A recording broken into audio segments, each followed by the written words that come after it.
y que todo designio de los pensamientos del corazón de ellos era de continuo solamente el mal. Y se arrepintió Jehová de haber hecho hombre en la tierra, y le dolió en su corazón. Y dijo Jehová: raeré de sobre la faz de la tierra a los hombres que he creado, desde el hombre hasta la bestia, y hasta el reptil, y las aves del cielo, pues me arrepiento de haberlos hecho. Verso 8 dice: pero Noé halló gracia ante los ojos de Jehová. Amén. Demos gracias al Señor por su palabra. Padre, gracias por tu palabra, Dios. Te bendecimos, Señor. Te damos gloria, te damos honra, Señor. Te damos adoración. Padre, gracias por tu palabra, Señor. Bendecimos y glorificamos tu santo nombre. Gracias por tu santa y divina palabra, Señor. Padre eterno, mira que voy a hablar de tu grandeza en esta hora, que voy a hablar de tu santa y divina palabra, Señor. Yo te pido en esta hora, Dios, que seas tú que estés tocando los corazones en el nombre de Jesús el Señor. Al nombre de Cristo, a su nombre. Amén. Tengo por entendido que el objetivo principal en esta preciosa noche son los amigos. Así que mi enfoque principal será dirigirme hacia ellos. Nombre de Cristo, a su nombre. En el capítulo 6 del libro de Génesis que acabamos de leer, hay una condición de pecaminosidad, hay una condición de depravación, hay una condición de separación de Dios, donde la nación está corrompida. La palabra de Dios había sido tenida en poco. La palabra del Señor no se estaba teniendo. En otras palabras, la gente estaba depravada, la gente estaba arruinada. Nadie quería obedecer a Dios. Nadie quería entender que había una voz del Señor. ¿Alguien alaba al Señor? Gloria. Pero para poder entender un poco mejor la historia, yo me voy a ubicar a Génesis un poco más antes, anteriormente, un capítulo más antes. Y es el siguiente. La palabra establece, me voy a ubicar en el capítulo 1. Dice que en el principio Dios creó los cielos y la tierra estaba desordenada y vacía, y el Espíritu de Dios se movía sobre la faz de las aguas. Todo era tinieblas. Dice que hay una condición de caos, pero parece que Dios decide ordenar lo que estaba desordenado. Parece que Dios decide hacer, o parece que Dios decide poner en orden aquello que no había sido puesto en orden todavía. Yo creo que vine a hablarle a alguien en esta preciosa noche, a decirle en esta hora, que si hay algo que quizás no esté en la forma correcta en ti, que si hay algo que posiblemente no encuentres la solución, la idea es, o el problema es, que todo proyecto o todo plan que se hace fuera del propósito de Dios, es un propósito o un plan que será arruinado. ¿Alguien alaba al Señor? Cuando yo sigo estudiando la Biblia, yo sí entiendo por la palabra de que Dios decide hacer separaciones. Las separaciones de Dios, por lo menos en Génesis 1, tienen que ver con un propósito o con una condición de designio de Dios, donde en el sexto día dice que Dios va a formar al hombre del polvo de la tierra. Pero para no adelantarme tanto, o sea, la idea es que Dios dice que hace separaciones, porque dice que separó las aguas que estaban de la expansión. Dice que Dios hace una separación de la luz y de las tinieblas. ¿Alguien alaba al Señor?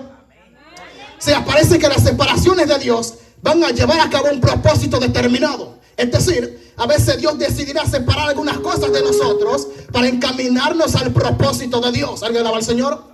Creo que yo vine a hablarle a los amigos en esta hora y a decirle que posiblemente hay cosas que Dios tiene que separar de ti para que la mano de Dios repose sobre tu vida. Quizá hay cosas que Dios tiene para ti, pero que posiblemente Dios tiene que hacer separaciones para que encaminarte al propósito de Dios. ¿Alguien alaba al Señor?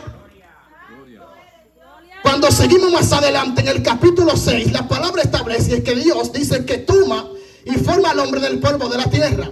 Dice que Dios toma muñeco de barro, dice que le dio forma. Ahora, para mi impresión, lo que me impacta aquí es lo siguiente, y permítame compartirle esto. Cuando Dios lo formó, dice que era un muñeco de barro inanimado, es decir, que no tenía vida. Un simple muñeco de barro sin hábitos de vida. Un simple muñeco de barro que no podía oler, que no podía percibir, que no tenía percepción. ¿Alguien alaba al Señor? Pero lo que me impacta aquí es que dice que Dios sopló. Cuando Dios sopla, dice que el hombre recibe la vida. Ahora bien, o sea, la idea es de que antes de que el hombre reciba el soplo o el ruach o el espíritu de Dios, en cuanto a su espíritu de vida, el hombre no tenía vida. El hombre no podía tocar, el hombre no podía palpar, el hombre no podía percibir, el hombre no tenía noción de conciencia, el hombre no tenía latidos del corazón. Ahora bien, dice que cuando Dios sopló sobre él, dice que el hombre recibe la vida. Y esto me enseña a mí este principio, y es principio número 1. Sin Dios no podemos hacer nada, pero con Dios lo podemos hacer a todo. ¿Alguien alaba al Señor? Porque antes de que el hombre reciba el ruaj de Dios, no podía hacer nada, estaba muerto. Por eso es de que cuando no tenemos el espíritu de Dios, aparentemente podemos estar bien, aparentemente podemos caminar, aparentemente podemos tener algo, o todo estaría muy bien aparentemente. Pero sin el espíritu de Dios, aunque las cosas aparentemente estén bien, vine a decirle a los amigos en esta hora de que nada está bien sin el espíritu de Dios. Nombre de Cristo, a su nombre. Ahora, para mi impresión, yo me encuentro con lo siguiente. Dice que Dios va a formar al hombre, Dios lo va a poner en el jardín del Edén, un lugar establecido por Dios. Ahora, para mi impresión, yo me encuentro que en el 6º día es donde Dios forma al hombre. Dice que en el 7º descansa. Antes del 7º día, Dios había formado todo. Dios había formado a las bestias, Dios había formado los animales, Dios había formado las plantas, todos los reptiles. Pero lo que me impacta es que a partir del capítulo 6 dice que hay una creación superior. Lo voy a repetir. A partir del capítulo 6 dice que hay una creación superior. ¿Por qué? Porque cuando Dios forma al hombre, Dios le dice, en otras palabras, yo te he puesto a ti como virrey y sumo sacerdote de la creación previa que yo he formado. ¿Alguien atrapa esa palabra en esta hora?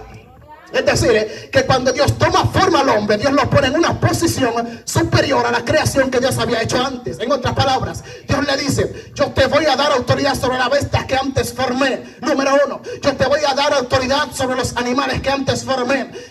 Dice la palabra del Señor, que yo te voy a poner sobre ellas y tú serás el que vas a tener autoridad sobre la creación que yo antes formé. ¿Alguien alaba al Señor? O sea, la idea es de que Dios forma al hombre, lo pone en un lugar especial. Porque dice que Dios lo toma, lo pone en el jardín del Edén para que lo labrase y lo guardase. Ahora, para mi impresión, Dios forma al hombre con una conciencia limpia, con una conciencia correcta, con una conciencia pura. Ahora bien, dice que va a haber una condición. Dice que Satanás, por medio de la serpiente, va a engañar a la mujer. Y dice que va a entrar el pecado a la humanidad. ¿Alguien alaba al Señor? Gloria.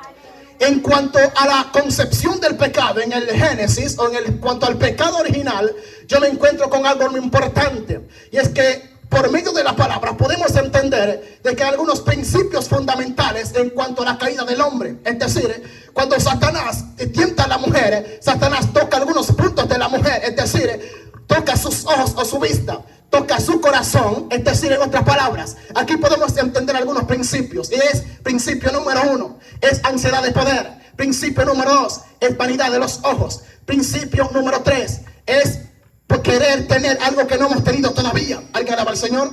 Yo creo que esas son las cosas que más nos están apartando del propósito de Dios. Número 1, lo repito, ansiedad de poder. Número 2, vanidad de los ojos o vanidad de la vida. Yo creo que nosotros como hombres de Dios y mujeres de Dios deberíamos entender de que Satanás siempre va a utilizar medios en los que nosotros nos sintamos llamados por eso, para hacernos apartar del propósito de Dios. ¿Alguien alaba la gloria? Ahora, para mi impresión, yo me encuentro con algo muy importante, y es lo siguiente. Y es que dice que Dios le va a conceder a Eva tener 2 hijos, que son Caín y Abel. Dice que Caín va a matar a Abel, pero para mi impresión, yo me encuentro de que más adelante Dios le va a permitir concebir otro hijo llamado Seth. Para mi impresión, dice que Seth va a establecer otra línea genealógica, ya que Abel había sido muerto. Ahora bien, después de Seth y sus descendientes, dice la palabra en el libro de Génesis que los hombres comenzaron a adorar el nombre de Dios. ¿Alguien alaba al Señor? Pero cuando leemos y entendemos la palabra, ya a partir del capítulo 6 nos encontramos con una condición de arrepentimiento de parte de Dios. Y permítame explicarlo. Dice que Dios se arrepintió de haber hecho hombre sobre la faz de la tierra, y dice que le dolió en su corazón. Ahora bien, cuando Dios decide tomar esa acción o esa reacción, es decir, la reacción que Dios tomó, por lo menos en ese contexto, fue provocada por una acción de la creación de Dios. alguien debería entender de que la acción provoca una reacción. Es decir, la reacción de Dios va a depender de acuerdo a nuestra acción, sin que esto anule la soberanía divina. ¿Alguien alaba al Señor? Gloria. Dice que la nación está en una completa depravación. La nación se había apartado de Dios. La nación se había alejado de Dios. A partir del capítulo 6 dice que Dios decide raer de sobre la faz de la tierra todo ser que Dios había formado. Dios dice: voy a exterminar desde la ave hasta el reptil, desde el hombre hasta la bestia, todo lo que yo he formado, porque Dios había visto que los designios de los corazones de ellos era de continuo solamente el mal. ¿Alguien alaba a Dios en esta hora? La palabra griega para referirse al corazón es cardía. Y cardía tiene que ver con el asiento de las emociones. Tiene que ver con la parte más íntima del hombre, donde nacen las emociones y los sentimientos. Ahora, es importante entender de que siendo esta forma o analizando esta forma, si el corazón está sucio, entonces todo nuestro cuerpo lo va a estar también. Parece que por lo menos en este tiempo la nación se había olvidado de Dios. La nación se había olvidado de las palabras del Señor. Ahora bien, Dios decide tomar esta decisión por cuanto la nación se había apartado de Él. Ahora, para mi impresión, dice que Dios decide tomar a alguien para que la nación, por lo menos 8 personas, sean reservadas. ¿Alguien alaba al Señor? Ahora, en el Nuevo Testamento yo me encuentro con lo siguiente, y es lo próximo. Dice que la venida del Hijo del Hombre va a ser como en los días de Noé. Va a ser como en los días del Antiguo Testamento, por lo menos en algunos contextos históricos. Va a ser, en otras palabras, analizando el tiempo de Noé y analizando nuestro tiempo, yo especialmente podría establecer alguna sinominia o algunos símiles o algunas cosas parecidas. Por ejemplo, la depravación que abrazó aquella nación. Fíjense en esto, estamos en el siglo XXI. Nuestra generación en algunos aspectos no es tan diferente a esa generación. La sodomía que se practicaba en algunos tiempos atrás, por ejemplo en el libro de Génesis, en el tiempo de Abraham, hoy en día son cosas que se practican. Las perversiones que antes se practicaban, hoy en día son cosas que también son practicadas. ¿Alguien alaba al Señor? Pero yo puedo entender de que en este tiempo Dios decide tomar a alguien para salvarlo a él y salvar a aquellos que creyeron en su palabra. Así yo también pienso que en nuestro tiempo, en nuestra generación, Dios decide tomar hombres y mujeres de Dios para que prediquen la palabra del Señor y que aquellos que crean en ellos también sean salvados. ¿Alguien alaba al Señor?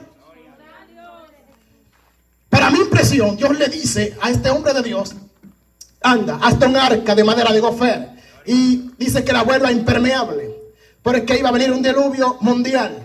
Iba a venir un cataclisma mundial, algo extraordinario. Dios le dice: anda, crea este arca, porque yo voy a hacer que llueva sobre la faz de la tierra. Voy a traer un diluvio mundial, en otras palabras. Ahora, para mi impresión, dice que solamente entran 8 personas. Entra Noé, nombre de Cristo, nombre de Cristo, a su nombre. Entra su esposa, entran sus hijos y la mujer de sus hijos. Entran animales, inmundos y no inmundos, de par en par. Ahora, para mi impresión, dice que cuando vino el diluvio solamente fueron salvados aquellos que estaban dentro de él. Ahora, ¿qué es lo que me impacta por lo menos aquí? Es lo siguiente. Es que dice que cuando Dios cierra la puerta, dice que ya no hubo tiempo para nadie. Cuando dice que Dios la cerró, nadie pudo entrar ni nadie pudo salir. Ahora, la idea es, si alguien estaba dentro y quería salir, no podía. Si alguien estaba afuera y quería entrar, tampoco podía. Ahora, si alguien quería ayudar a alguien, no podía hacerlo, porque el tiempo se había terminado. Entonces, yo creo que hoy por hoy, el tiempo del arca todavía está abierta. Hoy por hoy, el arca de Dios, en otras palabras, el arca de la salvación, simbólicamente hablando, está abierta todavía. La puerta todavía está abierta. Cuando yo me voy al Nuevo Testamento, Jesús dice: yo soy la puerta. ¿Alguien alaba al Señor? Gloria. Parece ser que en el antiguo pacto había unas puertas físicas. En el nuevo pacto, a partir del Nuevo Testamento, Jesús dice: yo soy la puerta de la salvación. Yo soy la puerta del reino de Dios. El que entre, alguien alaba la gloria en esta hora. Parece que Jesús lo que está diciendo es: en el Antiguo Testamento, los que entraron por las puertas fueron salvados. Es decir, a partir de ahora, los que crean en mí tendrán acceso al reino de Dios. Los que crean en mi palabra tendrán acceso al reino de los... ¿Alguien alaba al Señor? Acá hay algo demasiado importante, es lo siguiente. ¿Por qué? Porque dice la palabra que Dios le dice, dale ventanas. ¿Alguien alaba la gloria? Según exégetas y teólogos bíblicos, se cree o se dice que simbólicamente las ventanas tienen que ver con revelación. Tienen que ver con revelación. Tienen que ver con revelación. ¿Alguien alaba al Señor? La palabra dice que sin profecía el pueblo es desenfrenado. El pueblo no puede avanzar. Ahora bien, usted y yo, como iglesia de Jesús, somos los receptores de las revelaciones y los oráculos de Dios. Usted y yo somos los receptores de las visiones y de las palabras de Dios, para que la palabra de Dios sea expandida en esta tierra. ¿Alguien alaba al Señor? Es decir, nosotros somos aquellos que Dios ha seleccionado para llevar a cabo la salvación a aquellos que no creen en Dios, aquellos que no han creído en Jesús. ¿Alguien alaba la gloria en esta hora? Entrad al arca. La puerta todavía está abierta. La puerta todavía está abierta. La puerta todavía está abierta. Hay otro tiempo en la Biblia, y permítame leerle un poco la historia, hablarle un poco de ella. Dice la palabra que a Abraham, estando sentado, dice, o recostado, que le van a aparecer 3 varones. Abraham va a tener una revelación, o se le van a revelar estos 3 varones. Esto es conocido como cristofanía o teofanía. ¿Alguien alaba al Señor? Ahora, para mi impresión, a Abraham se le va a dar un anuncio. Pero cuando yo sigo estudiando ese mismo contexto, esa misma historia bíblica, yo me encuentro con algo muy importante, y es lo siguiente. Dice que habían unas ciudades llamadas Sodoma y Gomorra. La depravación que había en estas naciones era extraordinaria. La gente nuevamente se había apartado de Dios. La gente no creía creer en Dios. Pero Dios decide libertar a alguien que estaba en aquella nación. ¿Alguien alaba la gloria? Dice que Dios envía 2 varones para que los sacaran de aquel lugar. Ahora bien, a lo que me impacta aquí es de que este hombre de Dios, el sobrino de Abraham, Lot, dice que era hombre justo. Estaba viviendo en una nación pecaminosa, donde la gente se había apartado de Dios. Todo el mundo estaba apartado del Señor. Ahora bien, lo que me impacta aquí es que parece ser que lo que le rodeaba a él no provocó que él se apartara de su convicción. ¿Alguien alaba la gloria? Es decir, cuando tú tienes identidad de quién tú eres, cuando tú tienes carácter y sabes quién tú eres en Dios, aunque te forme o aunque te rodee unas caracteres o distintas formas de perversiones, cuando tú sabes quién tú eres en Dios, aunque te rodee un sistema corrupto, cuando tú sabes quién tú eres en Dios, aunque vivas en un lugar donde se practiquen tantas perversiones, cuando tú sabes quién eres en Dios, a ti no te importa lo que te rodea, porque tú sabes quién tú eres y tú sabes decir, aunque lo que me rodea esté contaminado, yo no me voy a contaminar. ¿Alguien alaba la gloria en esta hora? Alguien tiene que entender esta palabra en esta hora. Parece ser que él tenía una convicción y él sabía decir, yo sé que el lugar donde yo estoy viviendo está corrompido. Yo sé que el lugar donde yo estoy viviendo, la gente se ha apartado de Dios. Pero deberíamos entender una palabra que dice la palabra de Dios, es la siguiente: que ellos se conviertan a ti y tú no te conviertas a ellos. ¿Alguien le habla gloria en esta hora? Creo que vine a hablar, alguien tiene que decir gloria en esta hora. La gente estaba apartada del Señor, pero parece que Dios decide sacar a Lot de ese lugar. Nombre de Cristo, a su nombre. Los juicios de Dios vinieron sobre esa nación, porque la perversión era de forma tal que Dios decide raerla. Ahora bien, cuando yo estudio la historia de Jonás, la palabra establece que Dios le dice a Jonás: anda, levántate y ve a Nínive, aquella gran ciudad, y pregona contra ella, porque su maldad ha bebido memoria delante de mí. O sea, aquí la idea es que Dios decide enviar a Jonás, porque la nación de Nínive nuevamente estaba corrompida. Ahora, para mi impresión, dice que Jonás se va y huye de la presencia de Dios. ¿Alguien alaba al Señor? Gloria. Pero después que Jonás va a predicar a Nínive, la palabra establece que tanto el rey como la nación se arrepintieron. Dice que se arrepintieron y se humillaron delante de Dios, y Dios decide revocar el juicio que Dios había dicho. Yo creo que cuando yo sigo estudiando la palabra me doy cuenta de que muchas veces, no solamente en ese contexto, no solamente en esa nación, no solamente en esa generación, generaciones pasadas, generaciones siguientes, Dios decide arrepentirse del mal que Dios había dicho que les iba a hacer. Y yo creo que Dios lo que le está diciendo a la nación es, aunque ellos estén depravados, aunque ellos estén corrompidos, si se humillaren delante de Dios, Dios decidirá revocar a alguien a la gloria en esta hora. Nombre de Cristo. A su nombre. Dice que a Dios le duele en su corazón haber formado al hombre. ¿Por qué? Porque el hombre se pervirtió. Ahora bien, según el antropomorfismo hebreo, Dios no puede tener miembros físicos, Dios no puede tener un corazón físico, pero el antropomorfismo enseña de que Dios puede ser lastimado. En otras palabras, Dios podía entristecerse, Dios puede sentirse entristecido, Dios puede sentirse arrepentido de hacer algo o de provocar algo. ¿Alguien alaba al Señor? Nombre de Cristo. A su nombre. Entonces vuelvo a repetir de que una acción provoca una reacción. Ahora bien, si tu acción es favorable, entonces vas a recibir cosas o favores favorables. Si tu acción es en contra de la voluntad de Dios, entonces obviamente estás provocando juicio para ti mismo. Y creo que vine a hablarle a alguien, a un amigo que me está escuchando, de que Dios o de que tus acciones deberías entender si están bien o no delante de Dios. Creo que vine a apelar a tu conciencia en esta hora y que tú misma te autoanalices o que tú mismo te autoanalices y comiences a decir o a preguntarte dentro de ti si las acciones tuyas pueden ser correctas delante de Dios o si tus acciones no son correctas delante de Dios. Creo que vine a apelar a la conciencia de alguien en esta hora. A veces, muchas veces, quizás deberíamos irnos a la presencia de Dios, deberíamos irnos al altar de Dios y preguntarle a Dios: Señor, necesito que me reveles si lo que yo estoy haciendo está bien delante de ti. Necesito que me reveles si mis acciones son correctas delante de ti. Necesito que me reveles si mi condición está correcta. Alguien me habla en esta hora.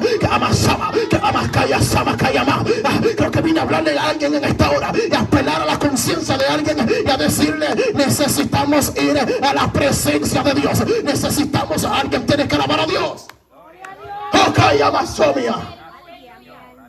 Nombre de Cristo. A su nombre. Vivimos en una generación donde lamentablemente la gente ama más las cosas del mundo que las cosas de Dios. Vivimos en una generación donde amamos las cosas de las tinieblas más que las cosas de la luz. Vivimos en una generación donde los deleites de los hombres que están opacando el llamamiento que Dios tiene sobre ellos. Vivimos en una generación donde la gente ama más estudiar, o en otras palabras, estudiar las cosas de afuera del mundo que estudiar las cosas de Dios. Vivimos en una generación donde la gente no quiere acercarse a Dios, donde la gente no quiere percibir que las cosas no están bien, donde la gente no quiere percibir que necesitamos tener un encuentro con Jesús. ¿Alguien alaba al Señor? En el antiguo pacto, Dios decide tomar a Noé para provocar una restauración. En el tiempo de Moisés, dice la palabra del Señor que la nación estaba siendo oprimida por los egipcios. Dice la palabra de Dios que hay una condición donde la nación está siendo oprimida, pero Dios decide tomar a alguien para que lleve a cabo un éxodo. La palabra éxodo quiere decir salida.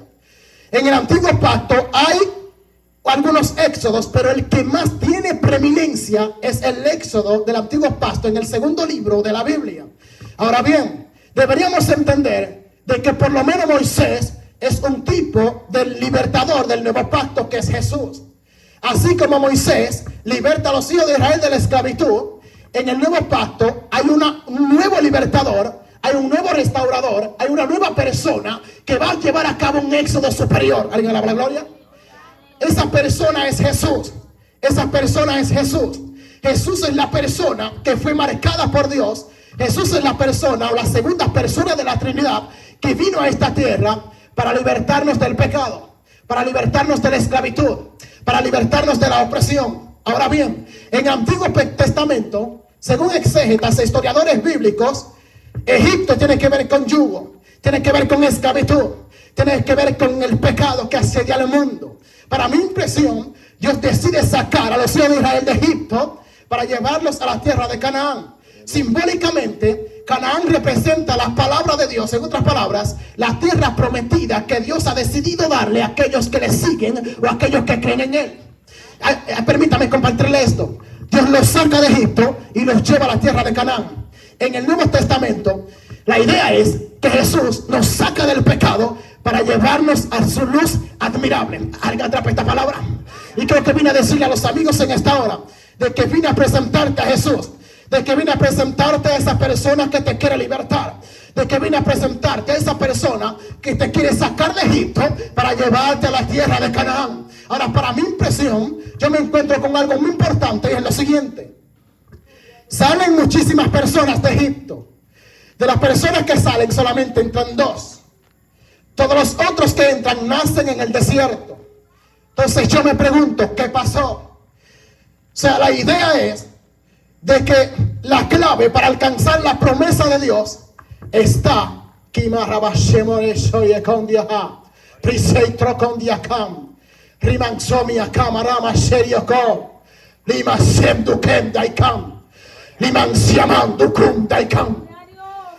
voy a hablar con gente aquí, con alguien de la iglesia.